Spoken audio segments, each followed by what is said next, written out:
네, 안녕하십니까? 안녕하세요.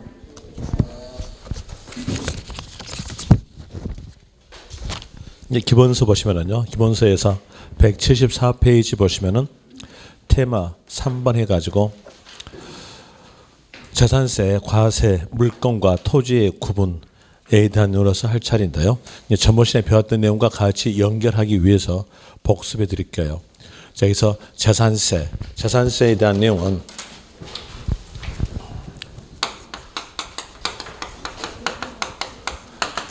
재산의 보유에 대해서 과세다 이렇게 나오죠. 그러니까 재산을 보유함으로써 그 재산의 사용 수익력에 대해서 과세다 이렇게 배웠었고요. 그러면서 법에서는 재산은 뭐다라고 물건으로서 정해집니다. 그 정해진 물건에 대한 내용은 토지, 건축물, 이 건축물에 대한 내용은 주거 외 용도의 건물을 말하고 있고요. 그리고 주택에 대한 내용은 이 단안에 들어있는 말이 부수토일 합쳤다. 이 말이 의미적으로서 들어있어요. 그래서 주택 단어 있으면 이 단어 보면서 부수토일 합쳤다는 것을 생각하시면 됩니다. 그리고 또 선박, 항공기 이 5가지를 재산 그러죠. 이 5가지 재산을 보유했을 때 재산세로서 징수하겠다라는 내용이 적어져 있죠. 앞 페이지 보시면은 페이지에 대한 내용으로서 167페이지 보시면은 앞 페이지니까 복습에 대한 내용인지 아시겠죠? 네모 1번 봅시다. 네모 1번에서 1번에 재산세란 토지, 건축물, 주택, 선박, 항공기의 소유에 대해서 소유란 말은 보유란 말과 같은 말입니다. 보유에 대해서 그 소유자에게 부과하는 지방세다. 지방자치단체가 징수하니까 지방세 그러고 또 지방자치단체 중에서도 시, 군, 구가 징수하니까 시, 군, 구세 그럽니다. 그리고 또 그 밑에서 1번에 대한 내용은 재산세는 매년마다 징수다. 매년마다 징수되는 것이고 그리고 또 보유 단계 세금이다. 이렇게 적어진 것이 1번에 대한 내용이고요. 2번에 대한 내용 꼭 기억하셔야 될 내용이죠. 꼭 기억하셔야 될 내용으로서 재산세의 가장 기본적 내용으로서 물건별 과세다. 물건별 과세란 말은 여러분 교재에서는 개별 과세 이렇게 칭하죠. 같은 말입니다. 개별 과세, 물건별 과세. 같은 내용으로서 뒤에서 설명이 되는데 그 내용을 말씀드리면은 재산세를 징수하고자 하는 때에는 토지, 건축물, 주택, 선박, 항공기로 구분한 고지서에 과세 표준과 세액을 적어 늦어도 납기일 시 5일 전까지 발급하여야 한다 이렇게 나오게 되는데 거기에서 납부기일 시 5일 전이란 숫자는 여러분 시험에서 맞게 주어져요. 맞게 주니까 거기다가 포인트 잡지 마시고 구분 고지한다. 그럼 구분 고지한다 했으니까 물건별 과세겠죠. 토지를 보유했으면 토지에 대한 재산세로서 고지서 발부. 주택을 보유했으면 주택에 대한 재산세로서 고지서 발부. 건축을 보유했으면 건축물 재산세로서 고지서 발부한다. 이 내용이 바로 물건별 과세다. 개별 과세입니다. 그리고 뒷페이지 보시면 뒷페이지에서 168페이지에서 테마 2 재산세의 과세권자. 과세권자란 말은 징수하는 자란 말과 같은 말로서 지방자치단체 중에서 시, 군, 구가 징수하죠. 그래서 시, 군, 구 이렇게 나오게 되고요. 그 밑에서 납세지. 납세지는 납부할 곳이에요. 이 납부할 곳에 대한 내용으로서 납세지란 말이 는자랄지 은자 앞에 납세지 아니면 마침표 앞에서 납세지 이 단어가 있으면 이 단어를 문제 키로 잡고 해당된 세금이 지방세였으면 뒤에서 꼭 있을 말은 소재지입니다. 예, 그때 볼 때 거기에서 토지, 건축물, 주택, 납세이 나오죠. 그러니까 거기에 대해서 끝에가 뭐로 적어졌어요? 소재지. 소재지에다가 동그라미 치면 됩니다. 소재지 되고요. 그리고 2번에서 납세 의무자. 납세 의무자에 대해서 먼저 원칙. 원칙은 기준일 6월 1일 시점에 사실상 소유자가 납세 의무자 원칙이다. 그리고 재산세는 매년마다 과세니까 소유권 변동된 연도에서도 6월 1일 시점에 사실상 소유자 한 사람 됩니다. 그럼 소유권 변동된 연도에 자산세 납세 의무자를 구하라 이렇게 나오면서 6월 1일 전에 잔금 지급했다면 그때 연도에 납세 의무자는 매수인. 6월 1일 뒤에 잔금 지급 날짜가 있으면 그때 연도에 납세 의무자는 매도인 이렇게 나오게 되고요. 6월 1일 날짜와 잔금 지급 날짜가 같았다고 했으면 그때는 매수인 됩니다. 그리고 예외사항 가는데 예외사항에 대한 이유로서 그 옆 페이지에서 1가로 공유재산 이 말 나왔으면 이 단어 보자마자 끝말 가서요. 지분 권자다. 그리고 지분 표시가 없으면 균등 이렇게 나오게 되고요. 그리고 3가로에 대한 내용이 이번에 개정된 거죠. 개정된 것으로 수정돼 있죠. 신탁법 이 말 나왔다면 그때 납세의무자는 위탁자로 되고요. 그리고 조합에 대한 내용도 유탁자로 본다 이렇게 나오게 됩니다. 그리고 또 그 밑에서 1가로에서 문장 쭉 가보니까 신고하지 아니하여 이 말 나왔으면 납세의무자는 공무상 소유자. 그리고 또 2가로에서 상속 이 말 나오고 뒤에가 신고하지 아니하여 이렇게 연결됐다면 그때 납세의무자는 주된 상속자. 주된 상속자란 말은 민법상 상속 지분이 큰 자, 또 큰 자가 두 사람 이상이었으면 연장자 이런 순서로서 판정이 되는 것이고요. 뒷페이지에서 3가로에 대한 내용으로서 밑에 줄 보니까 신고하지 아니하여 이 말 나왔죠. 이렇게 나오니까 끝말은요. 공무상 소유자로 되는 것이고 그리고 4가로에서 국가 이 말 나오고 뒤에서 연부 이 말 나오고 밑에서 무상 이렇게 세 단어가 다 있다면 납세의무자는 매수계약자입니다. 매수계약자는 국가, 연부, 무상 세 단어 중에서 한 단어로도 빠지면 나타날 수가 없어요. 그리고 연부란 말이 없다 하더라도 선수금 받아 이 말이 있으면 연부 뜻 하시면 됩니다. 그리고 매수계약자 이 말이 없다 하더라도 무상으로 부여받은 자 이 말이 있으면 매수계약자 뜻 하시면 될 것이고요.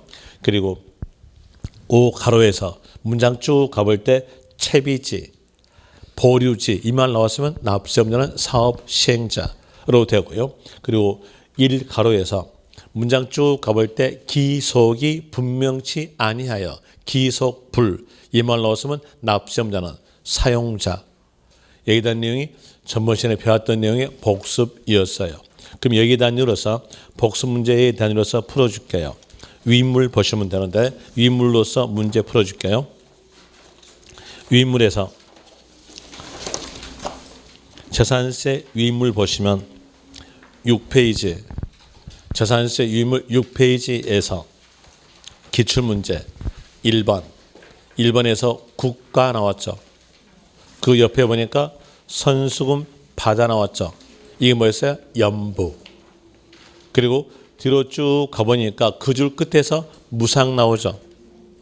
그러면 납세 의무자는 매수 계약자. 그런데 뒷내용까지 가보니까 납부할 의무가 없다. 틀렸죠. 있죠. 누구에게? 매수 계약자에게. 이게 작년 문제입니다. 좋잖아요. 이런 문제만 나오길 제발 비십시오. 그 다음에 2번 갑시다. 2번에 대한 이유로서 거기에 약간 가니까 신탁법 나왔죠. 페이지는 요 위물 조그만한 거, 큰 거 말고 조그만한 거 보시면은 맨 앞에가 재산세라고 적어진 거. 날짜? 네. 그럼 날짜로 얘기해 줄게요. 날짜로서 3월 12일자. 3월 12일자 못 찾았어요? 예. 감사합니다. 거기에서 6페이지 보시면은 기출문제 있을 거예요. 거기에서 2번에서 거기에 약간 가니까 신탁법 나왔죠. 신탁법 이 단어 보자마자 납세 의무자는 위탁자. 뒤로 쭉 가가지고 유탁자 있으면 맞아요. 있죠. 맞는 문장이고요. 3번 갑시다. 3번에 대한 28회 때 나왔던 문제인데 재산세, 납세 의무자, 틀린 것 몇 개인가?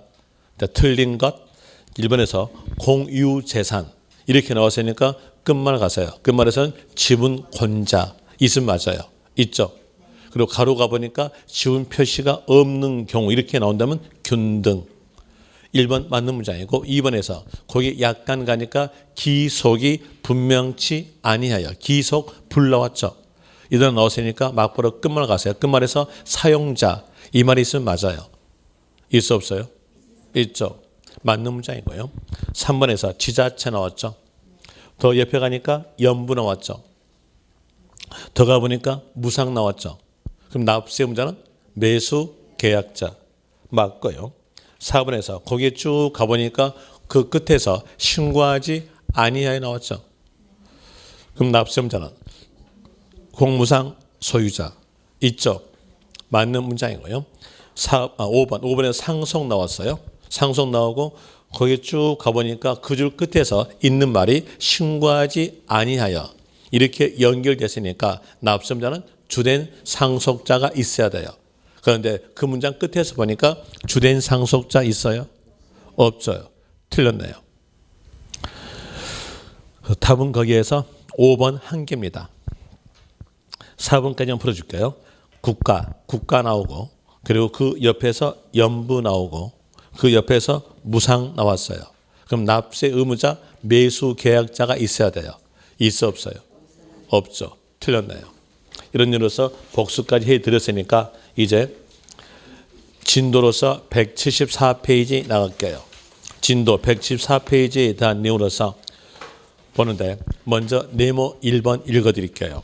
네모 1번에 대한 내용으로서 재산세는 토지, 건축물, 주택, 항공기, 선박인 재산을 과세 대상화한다.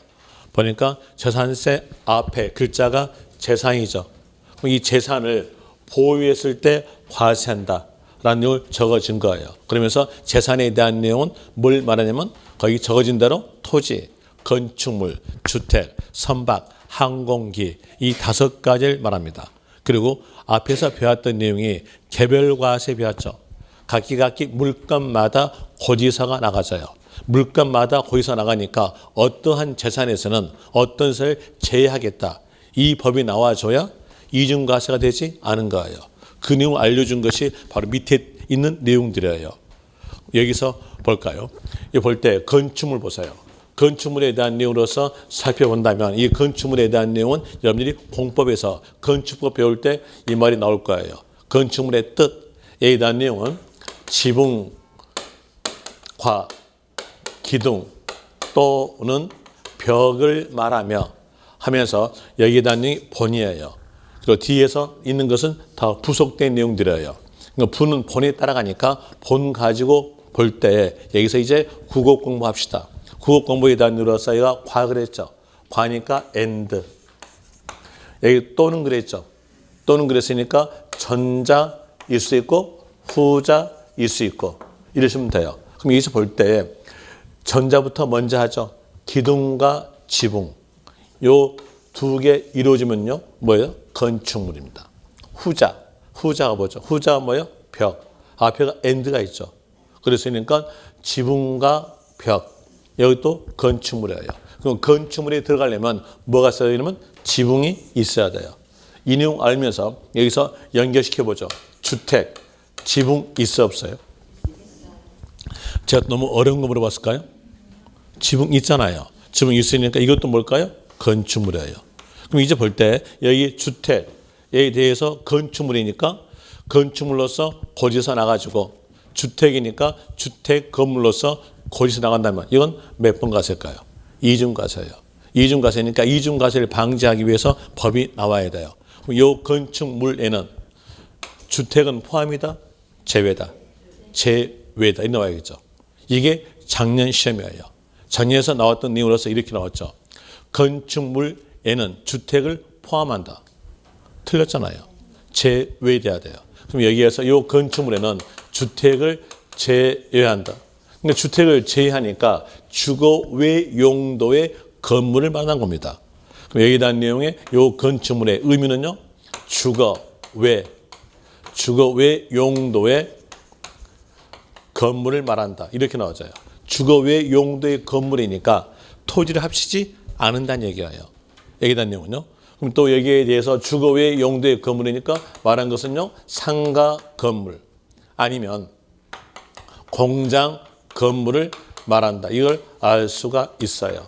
이걸 알 수가 있고 또 다시 방금 제가 이 건축물에 대한 내용은 토지를 합치지 않는다. 이렇게 하니까 또 뭔 소린고 하면서 제 눈 똑바르게 쳐다본 사람이 있어요. 그 사람을 위해서 또 말해줄게요. 그건 복습입니다. 복습의 단위로서 이를 볼 때 방금 했던 내용이 개별 과세 그랬죠. 물건별 과세 그랬어요. 그 내용이에요. 이 보면 여기서 토지를 취득했어요. 취득했다. 그럼 적용되는 세금은 취득세로서 납부하겠죠. 즉 납부하고 그리고 또 취득했음으로써 토지를 소유합니다. 소유란 말은 보유란 말과 같은 말이에요. 토지를 보유했다고 하였으면 이때 적용 세금은 재산세. 재산세는 매년마다 납부합니다. 매년마다 납부함으로써 이 소유자가 토지에 대한 재산세로서 고지서로서 받았고 납부했어요. 매년만 납부하고 있다가 어느 시점에서 이 토지 위에 상가, 건물을 신축했어요. 신축하였으면 원시 취득. 취득 형태에 갖췄으니까 취득세 납부합니다. 그러면서 상가, 건물을 소유하죠. 소유하니까 보유합니다. 그러면 뭘로 과세? 건축물. 건축물로서 과세되죠. 건축물 재산세로서 과세입니다. 어때요? 상가와 그에 따른 토지를 합친다, 따로따로다. 따로따로입니다.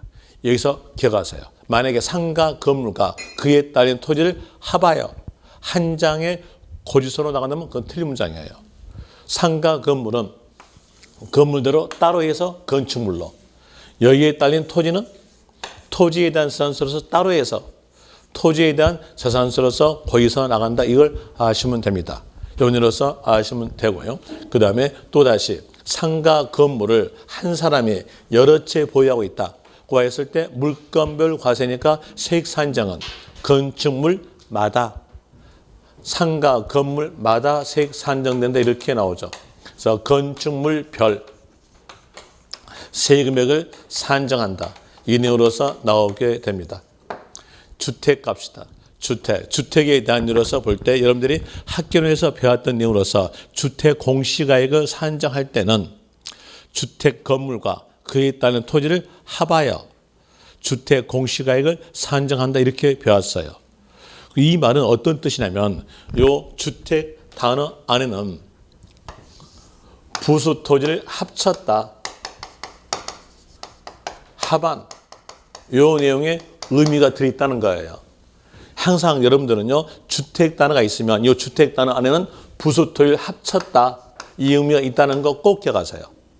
그럼 이제 이 내용은 어떤 뜻이었냐면 주택 건물과 이에 따른 토지가 두 물건이에요. 두 물건인데 이 두 물건을 한 물건인 주택으로 칭하겠다는 뜻이에요. 그러니까는 이 단어 안에가 어떤 말이 들어있다? 부수 토지를 합쳤다. 의미가 들어있다는 거 아시면 돼요. 여기에 대한 내용도 문제 잘 나온 쪽이에요. 그럼 이제 볼 때 여기에서 주택에 부수 토지를 합쳤다는 의미가 들어있다겠죠.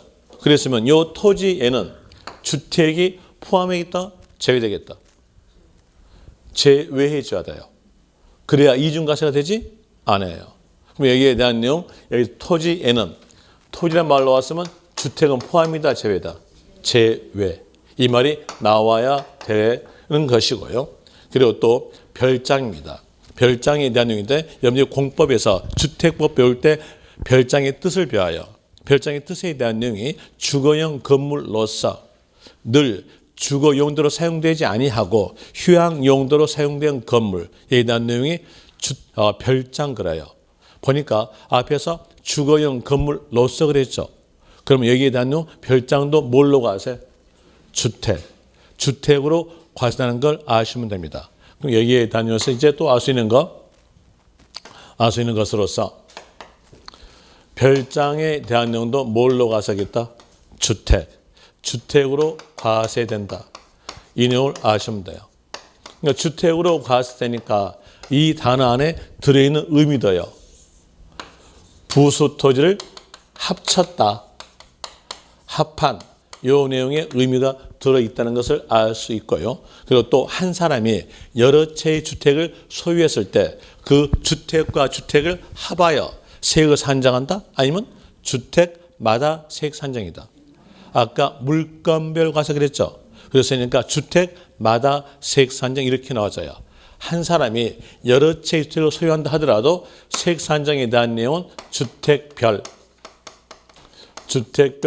세금액 산정이다. 이렇게 나오게 됩니다.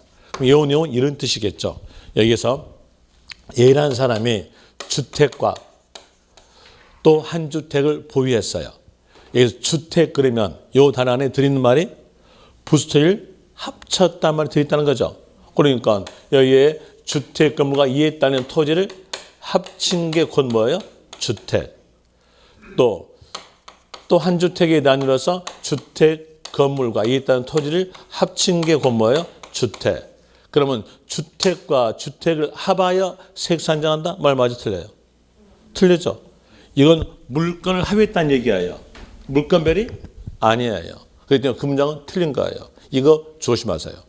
만약에 문장에서 한 사람이 1인이 2개 이상의 주택 보유 시 세액 산정은 주택과 주택을 합하여 세액 산정한다. 이렇게 나오면요. 이 문장은 틀리다는 거. 그 내용으로서 기억을 하세요. 기억하시고 이 내용을 거기다가 적으세요. 좀 이따 적으시면 될 겁니다. 일단은 들으세요. 듣고 그리고 또 다시 거기에 대한 내용으로 이제 교재에 되는 거 연계시켜 볼게요. 연계시켜 볼 때 1번 토지 나오죠. 토지 그 옆에다가 적으세요. 적는 것은 주택 별장 제외 주택 별장 제외한 모든 토지 이렇게 적으시면 돼요. 주택 별장 제외한 모든 토지. 거기서 왜 별장은 제외했을까요? 뭘로 과세니까? 주택으로 과세니까 제외되겠죠. 그리고 모든 토지니까 여기다 내온 미등록 토지를 포함합니다. 그 밑에 보시면 참고 학습해가지고 사실상 토지 나오면서 그 밑에 줄 사실상 토지라 하면 그 끝에서 토지 대장에 등재되어 있지 않은 토지를 포함한다. 거기 밑줄 치시면 되겠죠. 이게 뭘까요? 미등록 토지 포함한다. 라는 되고요. 그리고 2번 건축물 옆에다가 적으세요. 주택은 제외다. 주택 제외, 별장도 제외되겠죠. 주택, 별장, 건물 제외. 그러면서 그 옆에다가 가로에 있어서 상가 건물, 공장 건물을 의미한다. 그 내용으로서 적어주면 되고요. 3번 주택에다가 동그라미 치세요. 동그라미 치면서 이 말을 적으면 되겠죠. 주택 단어는 어떤 말이 들어있다? 부수토지를 합한 의미가 들어있다는 거 적어주시면 돼요. 그 내용 적어주시고요. 그리고 또 거기에다가 주택별 세액 산정 여기는 적어주면서 요걸 적으시면 됩니다.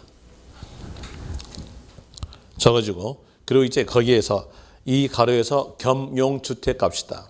이 가로의 겸용주택, 이 겸용주택이란 말은 주거와 주거 외 용도가 같이 있는 건물을 보고 겸용주택 그래요. 그럼 이제 여기에서 겸용주택이란 말이 왜 나왔겠는가? 그 원인을 봐야죠. 분명히 법은 그 법률이 나왔던 이유가 있으니까요. 그래서 겸용주택이란 말이 나왔던 원인을 보는데 그 원인에 대한 내용은 세율에 있어요. 어떠한 세금이든지 그 세금에 대해서 세금액을 산정할 때는 제일 먼저 과세 표준을 정해놓고 거기다가 해당되는 세율을 곱해가지고 세금액을 산정합니다. 이렇게 제가 세금의 산정에 대한 일로서 계산적 내용이 나오니까 여러분들은 속으로 이제는 계산 문제가 나온 모양이다 라고 생각하시면 모양인데, 세법은 제발 부탁드리는데 계산 문제 안 나온다고 듣고 있어야 돼요. 계산 문제 안 나옵니다. 물론 한 문제 나와요. 한 문제 나오는데 그 계산 문제 한 문제가 엄청나게 어려워요. 그리고 그 내용은 출제자가 문제를 낼 때 3바퀴, 4바퀴 꼰 것이 아니라 5바퀴, 6바퀴를 꼬아요. 그러니까는 학교론의 계산 문제보다 더 어려워요. 이런 문제는 안 푼 게 나아요. 풀지 마세요. 풀지 마니까 이제 계산 문제는 안 나온다고 생각하시면서 들으셔야 됩니다. 그래야 마음이 편해. 안 그럴까요? 여러분들 계산 문제 좋아하죠? 싫어하잖아요. 나도 알아. 그러니까 아예 계산 문제 안 나온다 생각하고 듣는 것이 편하다는 얘기예요. 이런 일로서 하시면 될 것이고, 그럼 여기에서 과세표준에다가 세율을 곱하게 되면 세금이 나오겠죠. 자, 이제 여기 과세 표준이에요. 이 과세 표준의 뜻만 알았으면 지방세의 과세 표준에 대한 내용은 다 구별이 가능해요. 뜻에 대한 내용은 과세하는 가액, 뭐 글자 그대로예요. 과세하는 가액이다. 이랬으니까 어떤 때 과세하겠다. 그 내용 생각하고 거기에다가 가액자만 붙이면 지방세 그 세금의 과세 표준이 되는 거예요. 그리고 어떠한 세금이든지 그 세금을 징수할 수 있는 법률적 근거를 세원 그러는데, 그 세원을 세자 앞에다가 적어줘요. 그래서 세자 앞에 있는 단을 갖추었을 때 과세예요. 그럼 이제 간결하게 나오겠죠. 세자 앞에 있는 단에다가 뭘 붙인다? 가액자 붙인다. 이거잖아요. 한번 해볼까요? 취득세는요, 어떤 때 과세합니까? 취득하는 때 과세죠. 그러면 취득세 과세 표준은요, 취득하는 때 가액이다. 그 내용과 똑같은 말로서 취득 당시 가액, 똑같은 말로서 취득 가액이에요. 그러니까 결국적 내용으로서 세자 앞에 있는 단에다가 가액자만 붙인다. 이거잖아요. 또 한번 해볼까요? 등록면허세의 과세 표준 그랬어요. 그럼 세자 앞에가 등록이니까 등록 당시 가액. 이거 되겠죠. 이게 작년 시험이에요. 작년 시험에서 나온 것이 이렇게 나왔죠. 등록면허세 과세 표준은 취득 당시 가액으로서 신고가이다. 신고가액이 시가평액보다 적었다면 그때는 시가평액이다. 이렇게 되어 있어요. 지문이 길었어요. 맞을까요? 틀릴까요? 세자 앞에가 등록이죠. 그러니까 어디로 가야 돼요? 등록 당시 가액 가야 돼요. 그런데 그 내용으로서 취득 당시 가액이니까 틀렸잖아요. 이 내용의 문제를 틀리고 왔어요. 참 대단하다요. 제가 틀린 원인을 알죠. 한글을 모르니까. 세법은요, 한글만 알면 돼요. 되겠죠? 또 재산세 과세 표준 그러면요, 재산세가 지방세 그랬잖아요. 그럼 세자 앞에 뭐예요? 재산 가액이에요. 그럼 재산 가액에다가 세율을 곱해요. 그러니까 세율을 곱하는데 세율에 대한 내용은 2개로 구성되어 있어요. 하나는 비례세율 구조에 대한 내용과 하나는 누진세율 구조, 이렇게 2개로 구성되었습니다. 여기서 비례란 말은 곱한다는 얘기예요. 그래서 과세 표준이 따로따로 되어 있으면 따로따로 곱하는 것이니까 비례세율에 대한 내용은 어떤 때 적용되냐면 과세 표준이 따로따로 된 세금에서 적용이 된다, 이렇게 나온 이론적 내용입니다. 그 다음에 누진세율, 누진이란 말은 누적이란 말과 같은 말이에요. 누적은 합친 거예요. 그래서 과세 표준이 합쳤을 때 적용되는 세금이 적용되는 세율 구조에 대한 내용이 누진세율 구조예요. 이제 이런 내용으로서 이론적 내용을 설명을 드렸으니까 이제 여기에 대한 내용을 문제를 풀어야 돼요. 근데 문제를 풀어야 되는데 문제가 풀리냐? 안 풀려요. 왜 안 풀리냐면요, 이론적 내용하고 문제 푸는 건 틀려요. 한번 해볼까요? 취득세 어디로 갈까요? 벌써 안 나오잖아요. 딱 안 튀어나오죠? 그 안 튀어나와서 뭐냐면 이론만 알았다 뿐이지 자기는 문제를 못 푼다는 얘기예요. 그래서 문제를 풀기 위해서 간결하게 합시다. 간단하게. 복잡하면 문제 안 풀리니까 간단하게 합자가 있는 세금은 누진세율이다. 합자 있는 것은 뭘로? 누진세율로 되고요. 합자 없는 세금은요, 비례세율.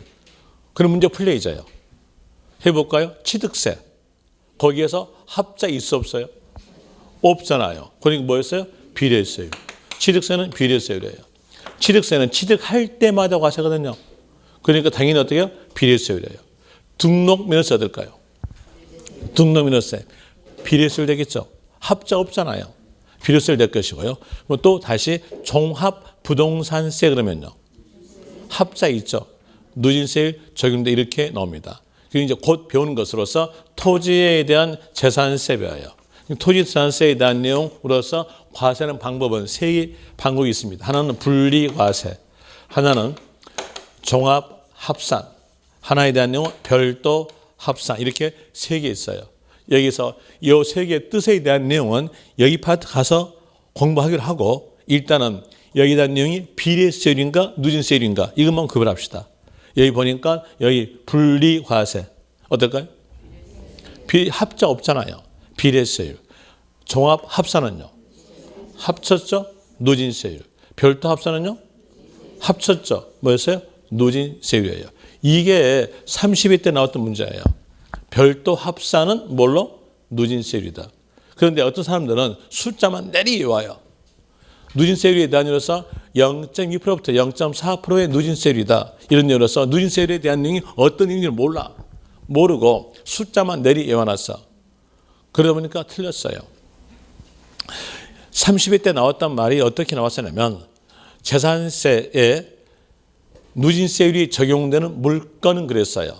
거기에 있는 자료가 별도 합산이 있어요. 합자 있죠? 뭘까요? 누진세율. 또 다시 보세요. 여기에서 이 주택 단어 안에 주택 단어가 어떤 말이 들어있다겠어요? 부수토지를 합한 의미가 들어있다겠죠? 그러면 세구조는 뭐다? 합자 나오잖아요. 이게요. 의미적으로서 뭐였어요? 누진세율이에요. 다시 여기서 건축물. 이 건축물은 토지를 합친다 따로다. 따로죠. 따로니까 뭘까요? 비례세율. 보니까 여기에서 문장에서요. 거기에 쭉 가다가 글자가 엄청나게 적어져요. 엄청 적어지는데 여기서 끝에가 건축물로 끝났어요. 끝났다. 이랬으면 이때에 대한 내용 토지가 끝난 거 아니에요. 건축 끝났어요. 그럼 세율은 뭘로? 비례세율. 비례세 하시면 돼요. 비례세율이다. 이렇게 하시면 되고요. 거기에 대한 이유로서 세율 숫자 하나만 외우세요. 원칙도 비례세율이고 예외도 비례세율이에요. 그럼 여기서 숫자 하나만 기억하시면 되는데 원칙 숫자만 기억하세요. 원칙 숫자는 0.25%다. 이것만 기억하세요. 물론 예외적 내용의 숫자는 여러분 시험에서 맞게 적어져요. 또 못 믿을까 봐 어떤 사람들은 제가 못 외우니까 우리한테 맞게 주어지니까 외우지 말한 망이다. 이렇게 하면서 항상 부정적 생각하시는 분 계세요. 저 외울 수 있어요. 이미 외화제 있어. 말씀드릴까요? 시내 주거지역 내 공장용 건축물은 0.5%입니다. 또 다시 과밀 억제권역 내에 공장 건축물에 신설 증설이었으면 5배 중과세로서 0.25% 곱하기 5 하니까 1.25%로서 5년간 적용된다 이렇게 나오게 돼요. 그런데 그 내용은 시험에서 숫자가 맞게 줄 거니까 외우지 말한 거예요. 외우는 것은요. 원칙만 외우세요. 되겠습니까? 원칙은요. 0.25% 이렇게 외우시면 됩니다. 그리고 자, 이 내용을 보니까 이제 여기에 따라서 보는 걸 보니까 주택은 세율이 뭘로? 누진세율이고 그다음에 또 다시 건축물은요. 비례세율이에요. 이래 되고 그러면 또 다시 여기에 대한 이유로서 같이 연결시킬 때 별점과 연결시켜봐요.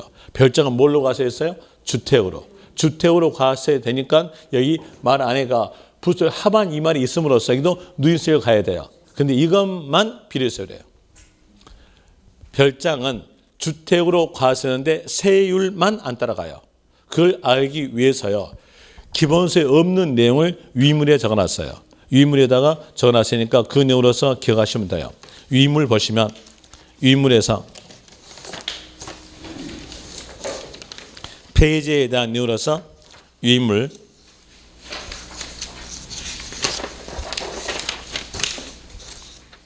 2페이지 보시면 2페이지 위에 있을 때 두 번째 박스 있을 거예요. 두 번째 박스에 대한 이유로서 별장 나오죠. 별장 나오고, 그리고 별장도 주택에 대한 재산으로서 과세이기 때문에 별장과 이에 따른 토지를 한 물건으로 하여 별장별로 세액 산정하고 납부기 한도 주택에 따른 재산세로 하나, 세율의 경우만, 세율 경우만 만자에다가 동그라미, 세율 경우만 4% 비례세율. 그러면 세율만 안 따라가고 나머지는 다 주택에 따라간다는 거죠. 근육으로서 아시면 돼요. 근육으로서 아시고요. 그리고 또 다시 이제 이 내용을 따라서 알 수 있는 것은요. 이렇게 겸용주택의 단위로서 방금 주거 외 용도와 주거 용도가 같이 있는 건물을 보고 겸용주택 그랬죠. 이랬을 때 주거 부분은 주택이잖아요. 그러니까 누진세율이에요. 주거 외 부분은요. 상가 건물이잖아요. 공장 건물이니까 이때에 대한 내용은 뭘로? 비례세율. 세율구조가 다르죠. 세율구조가 다르니까 세율을 적용하기 위해서 어느 부분을 주택으로 보겠다. 그걸 정하기 위해서 법이 나온 거예요. 겸용주택에. 이제 그 내용의 법에 대한 이로서 볼 때 기본서 175페이지에서 이 가로에서 겸용주택 동그라미 1번 한 동자에다가 동그라미 동자 동그라미 쳤으면은 자 여기서 이제 생각해 봅시다. 여러분들이 아파트 단지 가보세요. 아파트 단지 가보시면 아파트 건물 옆면에가 101동, 102동, 103동 이렇게 적어져 있죠. 이 적어져 원인은 뭐였냐? 호별 소유권자가 따로 있으니까 한 동 이렇게 적어진 거예요. 101동, 102동 이렇게 적어진 거예요. 그래서 동자에다가 이렇게 적으세요. 아파트라고 적으세요. 아파트니까 이제 뒤에서 말 넣은 것은요. 주거 부분만 주택이겠죠. 뒤에 주거 부분만 주택에다가 밑줄 치시면 돼요. 주거 부분만 주택에다가 밑줄. 설명드릴게요. 여기에서 볼 때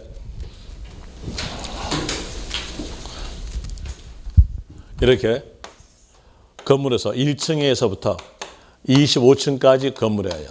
그러면서 1층에 대한 내용은 상가로 되어 있어요. 그리고 여기에서 1층이니까 여기에 대한 내용은 101호로 되고요. 여기에 대한 내용은 25층에 대한 이로서 2층부터 25층까지는 아파트로 되어 있어요. 여기가 25층이니까 2501호에 있다 합시다. 이랬을 때 자, 여기서 호별 소유권자가 따로 있을까요? 아니면 이 건물 전체가 한 사람 소유권자다. 호별 소유권자가 따로 있어요. 이런 걸 보고 한 동 그래요.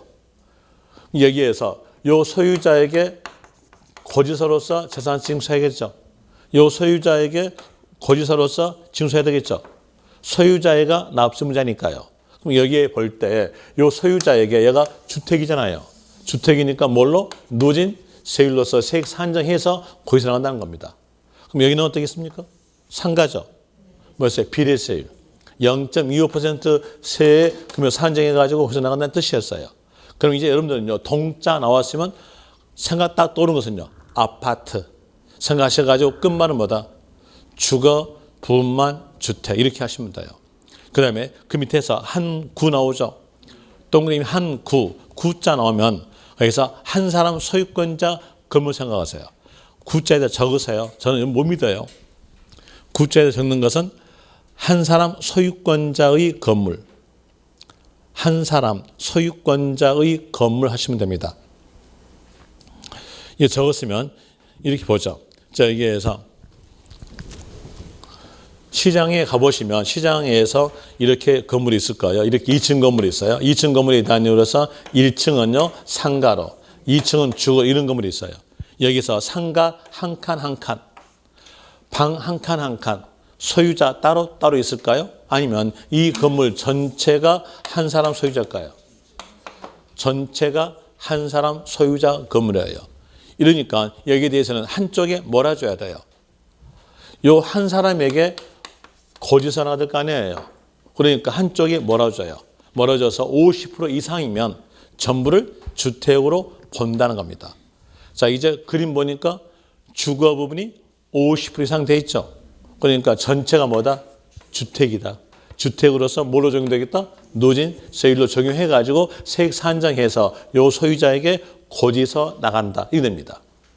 그럼 이제 거기에서 아는 거 한 구 나오잖아요. 구 나오면 한 사람 소유권자니까 한쪽에 몬다. 그럼 되겠죠? 한쪽에 모니까 50% 이상이면 주택으로 본다. 이렇게 나오게 됩니다. 이제 거기에 대한 이유로서 두 개에 대한 내용을 비교해 줬으니까 문제 풀 때 한번 봅시다. 문제 풀 때 동그라미 1번 볼 때 한 동의 건물이 주거와 주거 외 용도로 사용되고 있는 경우 이 나오죠. 그 다음에 2번 보세요. 2번 보니까 한 구의 건물이 주거와 주거 외 용도로 사용되고 있는 경우 거기서 보니까 글자가요. 한 글자만 차이 나죠. 그렇잖아요. 한 글자만 차이 나니까 여러분들은요. 여기 대해서 문제가 나왔다면 틀려요. 왜? 전체를 외우니까요. 전체를 다 외우다 보니까 그 글자에 대한 내용을 전부 다 단어도 안 틀리고 외우게 되는 과목은 중개법 과목이에요. 제 과목은 아니에요. 세법 과목은요. 그냥 전체 외운 것이 아니라 단어만 하나만 외우시면 돼요. 그게 뭐였어요? 한 동. 동자 나와서 뭐다? 아파트. 아파트니까 끝말은 주거, 분만, 주택. 구자 나왔으면 한 사람 소유자 건물이니까 끝말은 한쪽에 뭔다? 50% 이상. 되겠죠? 이런 예로서 구별하시면 아주 쉽게 구별돼요. 그 다음에 그 밑에서 3가로 주택의 부수토지 여기에 대한 내용은 앞에서 배웠던 내용이에요. 이 내용은 지방세에서 공통이니까 취득세에서 배웠어요. 먼저 체킹해 줄게요. 부수토지의 경계가 명확하지 아니한 경우 거기다가 밑줄 부수의 경계가 명확하지 아니한 경우 이 말이 있으면 이 단어를 문제 키로 잡으세요. 개별적 문제 키로 잡고 그리고 뒤에서 바닥 면적 10배로 하시면 돼요. 바닥 면적 10배. 왜 그러면 이 법이 나왔겠는가를 봅시다. 여기에서 주택에 대해서 세율은 뭘 써요? 누진 세율이에요. 누진 세율이고 그리고 또 다시 토지예요. 토지에 대한 내용은 비례세율 적용된 경우도 있고 누진 세율 적용된 경우는 있어요. 그리고 고지서가 따로따로 나가요? 합쳐 나가요. 토지하고 주택하고요. 따로 나가죠. 그 따로 나가는 거니까 이제 거기에 대해서 이렇게 봅시다. 여기서 주택 건물이 있고요. 여기에 딸린 부수 토지가 있어요. 이 부수 토지에 대한 한정없이 넓게 보이고 있어요. 이렇게요. 넓게 보이고 있다. 이렇게 된다면 여기에서 부수의 경계가 명확하지 않죠. 어느 부분이 일반적 토지인지 어느 부분이 부수 토지인지 구별이 안 되잖아요. 구별 안 되니까 구별시켜줘요. 구별시켜주기 위해서 바닥 면적 몇 배까지? 10배까지. 그럼 여기까지에 대한 내용이 뭐로 가겠다? 주택이다. 그럼 여기 10배로 초과된 부분은 뭘로? 맨 땅. 됐습니까? 맨 땅이니까 뭘로 가겠어요? 토지. 토지로서 거기서 나간다는 뜻이었어요. 그럼 바닥 면적 몇 배예요? 10배. 이것만 기억하시면 돼요. 바닥 면적 10배. 어떤 단어가 나왔을 때 부수 토지 경계가 명확하지 아니한 때 이 말이 나왔다면 바닥 면적 10배 이렇게 나오게 되고요. 4번 항공기. 항공기에 대한 있어는 단어 하나만 기억하시면 돼요. 사람이 탑승, 조종되는 비행기. 사람 탑승되는 비행기가 항공기예요. 그럼 반대로 사람이 타지 아니한 비행기는 항공기가 아니에요. 이렇게 말하니까 어떤 사람들은 이제 저를 또 쳐다보면서 그러면 사람이 안 탄 비행기가 뭐가 있겠는고 하고 혼자 저 쳐다보면서 곰곰이 생각하시는 분 계세요. 있어요. 장난감 비행기. 사람 안 타잖아요. 드론은 어떨까요? 사람도 안 타죠. 사람 안 탄 것은 포함되지 않는다는 거. 그럼 거기에서 아는 것은 사람이 탑승 조종. 이것만 아시면 되겠죠. 그 내용만 아시면 되고 그 다음에 선박. 선박도 단 하나만 기억하시면 돼요. 모든 배. 이것만 기억하시면 돼요. 모든 배. 자 이렇게 해서 내용 설명을 드렸고요. 그 다음에 그 밑에 그 뒷페이지 네모 2번 토지의 구분 거기에다가 별 표시 하나 하세요. 토지 구분에 대한 내용으로서 종합합산, 별도합산, 분리과세 구분에 대한 내용이 시험에서 1회부터 31회까지의 단위로서 29번 출제해요. 그러면 한 문제가 나온다는 얘기죠. 재산세에서 안 나온다면 종합부동산세에서 나와요. 그렇기 때문에 여기다 내용 기억을 하셔야 될 내용인데 예습은 안 해갖고 왔을 거니까 문장 먼저 읽어줄게요. 네모 2번 밑에 줄 토지에 대한 재산세 과세 대상은 그 옆에 종합 합산. 그래서 종합이란 말은 모든 합산 모든 토지를 합친다 라는 내용이 종합 합산이니까 이건 원칙이에요. 원칙이고 그 다음에 별도 합산. 한글 공부합시다. 별도 합치겠다. 별도는 따로죠. 따로 합치겠다. 영업토지만 따로 합쳐요. 거기다 밑에 적으세요. 영업토지만 따로 합산. 영업토지만 따로 합산. 영업토지만 따로 합치니까 별도 합산 이렇게 칭하는 거예요. 그 다음에 그 밑에 줄에서 분리과세. 분리 합치겠다 안 합치겠다. 안 합치겠다. 그래서 분리는 안 합치는 거에 대한 내용이 바로 분리과세예요. 이 내용의 구별에 대한 내용은 어떤 내용으로 되어 있냐면 토지 생산성을 높여주기 위해서 토지 생산성에 따라 가지고 적어진 것이 여기예요. 토지 생산성에 대한 내용이 높으면 높을수록 세금액은 낮게 내줘야 돼요. 그러기 위해서 나온 것이 바로 여기에 대한 내용인데 이 내용을 먼저 결과적 내용으로서 말씀을 드릴게요. 결과적 내용을 말씀드린다는 것은 예습한다는 얘기예요. 자, 이게에 대한 내용이 여기가 맨 땅이에요. 맨 땅이다. 그 맨 땅이니까 이건 나대지죠.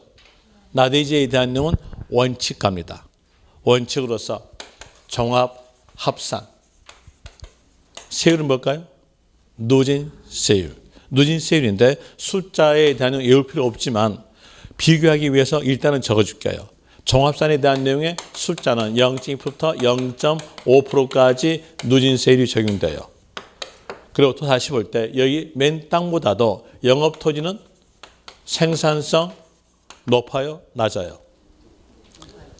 맨 땅보다도 영업토지에 대한 생산성이 높아요. 높으니까 여기에 대한 맨 땅보다도 세금을 낮게 내줘야겠어. 낮게 내주기 위해서 이것만 따로 합쳐요.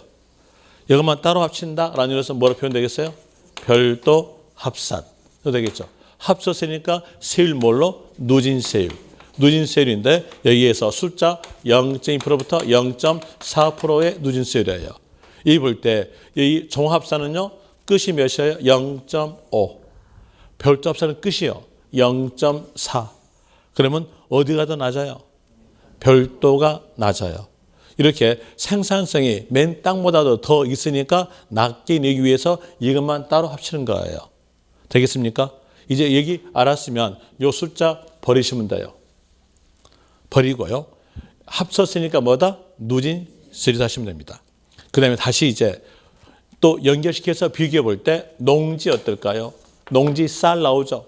쌀 나오니까 맨 땅보다도 생산성 있어 없어요? 있어요. 생산성 높아요. 높으니까 이건 합치지 않겠다. 따로 떼어내겠다. 뭐였어요? 분리과세. 분리는 따로죠. 따로 떼어내는 거죠. 합치지 않은 거죠. 그럼 세율은 뭘로? 비례세율. 비례세율이에요. 비례세율 넣어서 숫자는 아주 낮게 0.07% 갑니다. 또 다시 목장. 목장에 대한 우유 나오죠. 생산성 높죠. 맨 땅보다 생산성이 높으니까 여기에 대한 내용도 합치지 않겠다. 따로 떼어내겠다. 분리과세. 숫자는 0.07% 됩니다. 공장용 토지도 생산성 높죠. 그러면 뭐예요? 분리과세로 되면서 숫자는 약간 높여져요. 왜 약간 높여지냐면 공장 토지에 대한 내용은 환경과 연관돼 있어요. 그래서 약간 높이죠. 약간 높여서 0.2% 됩니다. 되고 그 다음에 고급 오락장. 고급 오락장에 대한 내용은 뭐냐면 단란주점, 눈사롱. 단란주점 눈사롱은 맨 땅보다도 생산성 높을까요? 낮을까요? 단란주점과 눈사롱이 맨 땅보다도 생산성 높아요? 그렇죠. 남자 입장은 높지. 그러니까 죄송합니다. 맞겠네. 남자 입장으로서 휴양이에요. 휴양이고 여자 입장으로서는 타락이에요. 저희 집사람은 타락 거래요. 그럼 타락이니까 생산성 높아요? 낮아요? 생산성이라면 하나도 없어요. 하나도 없으니까 이건 세금을 아주 높게 내기 위해서 띄어내요. 띄어내니까 뭐라 그래요? 분리과세. 숫자는 아주 높게 4%로 됩니다. 그럼 얘가 제일 높아요. 그 다음에가 맨 땅, 종합 합산, 그 다음에 별도 합산, 그 다음에 0.2, 제일 낮게 되는 것이 0.07 이런 순서로 돼 있어요. 이게 바로 별도 합산, 종합 합산, 분리과세 구별이에요. 이 내용을 여러분들이 아셔야 돼요. 만약에 이 내용을 모른다면 종합부동산세에 대한 내용이 한 문제를 꼭 맞춰야 되는데 거기에서 틀리게 되는 현상이 나와져요. 이걸 막기 위해서 이 내용 꼭 아시기 바랍니다. 그럼 여기에 대한 이유로서 이제 토지에 대한 산세에 대한 이유로서 분리과세, 별도합산, 종합합산 구별 여기에 대한 내용은 10분 쉬었다가 설명드리겠습니다.